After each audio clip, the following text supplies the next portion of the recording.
The United States of America, a country that for decades has prided itself on democracy, freedom, and institutions meant to be stronger than any president.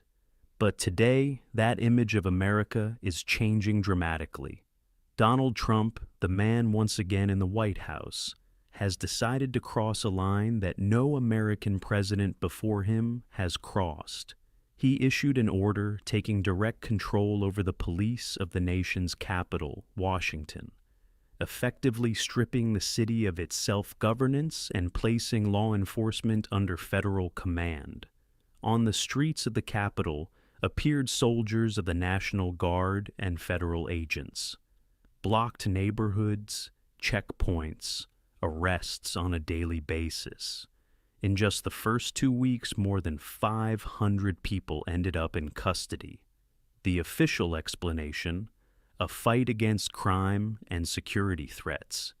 But for many Americans and international observers, this is a sign of something much more serious. This is the first time in history that a president has used the law to revoke Washington's self-rule and take over its local police. For critics, that was the moment when America stepped into the unknown, a place where the power of one man begins to outweigh rules and institutions. But that was not the end. Trump soon announced that he planned similar measures for other cities: Los Angeles, Chicago, New York, all large liberal strongholds traditionally at odds with his administration. In California, National Guard troops have already been deployed. Trump says they will stay as long as necessary.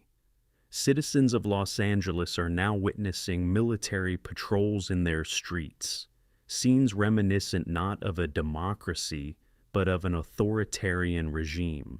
Officially, the White House claims this is part of a determined fight against crime, drug trafficking, and illegal immigration. But the opposition and many analysts believe it is a politically motivated move. The real goal, they say, is not security, but a show of force and the weakening of political opponents. Mayors and governors from Democratic states have fiercely opposed the measures. They argue that the president is violating the Constitution, undermining federalism, and trampling on the rights of local communities. Legal experts point to the Posse Comitatus Act, a law dating back to the 19th century that restricts the use of the military in civilian matters. Trump's actions, they argue, open the door to the creation of a national police force loyal not to the state, not to the people, but to one man. On the streets, resistance is growing. Protests have erupted in Washington, Los Angeles, and other cities.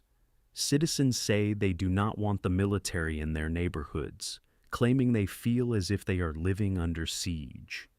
The media is filled with images of clashes between demonstrators and federal agents. America, which once lectured others about democracy, is now facing its own test. Reactions have come from abroad as well. The European Union has expressed concern, while some European leaders warn that these moves damage the global image of the U.S. as a guardian of democracy. At the same time, Moscow and Beijing have responded with irony, saying Washington no longer has the right to lecture others on freedom and human rights. Trump's supporters, however, see this as proof of strength. They argue that the president is finally doing what others didn't dare, restoring order and ignoring political correctness. His rallies are filled with messages of support, and many Americans, frustrated with chaos and insecurity, genuinely back his approach. The United States is now more divided than ever before. One America believes this is necessary to protect the nation from crime and immigration. The other believes it is the beginning of the end for democracy as they know it. At the center of it all is a question that divides families, friends, and neighbors. Is the president truly protecting the country, or turning it into his own personal fortress? The questions keep piling up. If federal forces stay in the cities for months, will that become the new normal? If the president can simply take over the police of one city, could he tomorrow do the same in the entire country? What will prevent that power from being abused? America now stands at a historic crossroads. Will the courts and Congress succeed in limiting presidential power? Will citizens continue to take to the streets and fight for their rights? Or will fear and insecurity push people to accept a militarized daily life as the price of safety? One thing is certain, this is no longer just a political debate.